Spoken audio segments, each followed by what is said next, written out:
जामा मस्जिद में हरिहर मंदिर होने का दावा किया जा रहा है। ये तो प्रमुख स्थान है जहां पर हिंदुओं की तरफ से लड़ाई लड़ी जा रही, सर्वे कराने की मांग की जा रही है। लेकिन ऐसे बहुत सारे छोटे मंदिर हैं जो अपना अस्तित्व खोते जा रहे हैं। 46 साल बाद मंदिर मिला है संभल में। जी देखिए पत्रकार महोदय, मैं आपको बताऊं, संभल कोई ऐसी वैसी मामूली जगह नहीं है।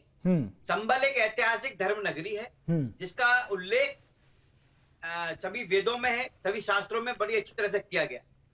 और जो कल की अवतार होना है वो भी संभल में होना, ये सब वेदों में वर्णित है अच्छी तरह से।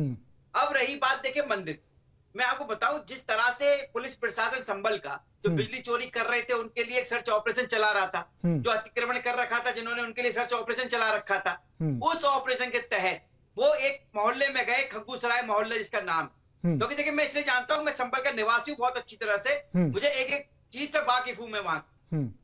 खग्गूसराय जो है एक तरह से आप समझिए कि जो संभल का बॉर्डर कहते थे उसे, कि हिंदुस्तान पाकिस्तान समझिए उसे एक तरह से, क्योंकि खग्गूसराय से उधर जाएंगे आप दूसरी साइड में मुस्लिम समाज में तो उसे पाकिस्तान समझा जाता था, जहां पुलिस प्रशासन जाने से डरता था। एक समय ये भी था, ये जो आज चेकिंग हो रही है ना बिजली वगैरह की, वहां बिजली के अधिकारी वहां जाते नहीं थे, इतना डर था उस मोहल्ले का। तो आपने भी तो कभी उस मंदिर को लेकर जिक्र नहीं किया कि वहां पर एक मंदिर है, वहां पर पूजा पाठ नहीं होती है? उसका नहीं, उसकी बात कही गई पत्रकार महोदय धीरेन्द्र भाई, उसकी बात कही गई, हर बार कही गई, लेकिन उस समय सरकारें ऐसी थी जो केवल एक विशेष वर्ग का साथ देती थी। मैं बता रहा हूं ना, ये जो मंदिर था तो 7 साल से तो आपकी भी सरकार है ना, 7-8 साल आपको भी हो गए सत्ता में। तभी बिल्कुल मैं बता रहा हूं, तभी तो ये मंदिर खुला है आज, तभी तो पुलिस प्रशासन की हिम्मत हुई, वहां गई, वहां छापेमारी की, वहां देखा आपने मस्जिद के ऊपर किस तरह से जो एक पावर हाउस बना रखा था, वहां से पूरे मोहल्ले में बिजली जा रही थी।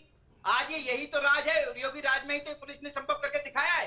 पहली सरकारें क्या करती थी, पहली सरकारें में तो कुछ होता ही नहीं था, पुलिस प्रशासन डरता था कहीं ऐसा ना हो मैं सस्पेंड हो जाऊं। भाई मैं वही बता रहा हूँ धीरेन्द्र भाई, ये जो मंदिर था 1978 की मैं बात बता रहा हूँ आपको, जो हमारे पिताजी बताते थे, 1978 में ऐसी सांप्रदायिक हिंसा हुई थी संभल में जिसमें हिंदुओं को चुन चुन कर मारा गया था, जिंदा जलाया गया था उस मोहल्ले में। दीपसरा में खांची मोहल्ला है, आपका संवाददाता जाए कभी तो वहां पता करना, खांची मोहल्ला था, वहां पर वहां हिंदू बसते थे, वहां जिंदा जला दिया गया था उनको,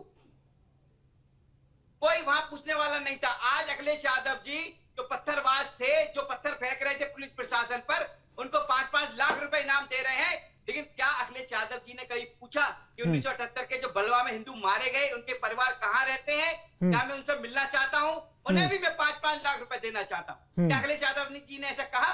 राहुल गांधी जी कभी मिलने की कोशिश की राहुल गांधी ने उनसे, उन परिवारों से जिनके परिवार के बच्चे जिंदे जला दिए गए थे उस समय 1978 में? क्या राहुल गांधी जी कभी मिलने गए उनसे? नहीं गए।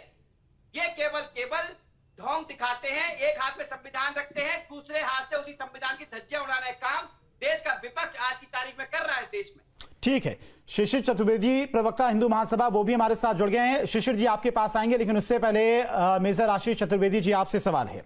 मुख्यमंत्री योगी आदित्यनाथ कह रहे हैं कि संभल में जो अभी कुछ दिन पहले हिंसा हुई, कई लोगों की जानें गई, उसका मुद्दा तो समाजवादी पार्टी संसद में उठा रही, लेकिन 1978 में संभल में जो हुआ था उसका ना तो कहीं जिक्र किया जाता है, ना ही संसद में आज तक वो मुद्दा उठा है।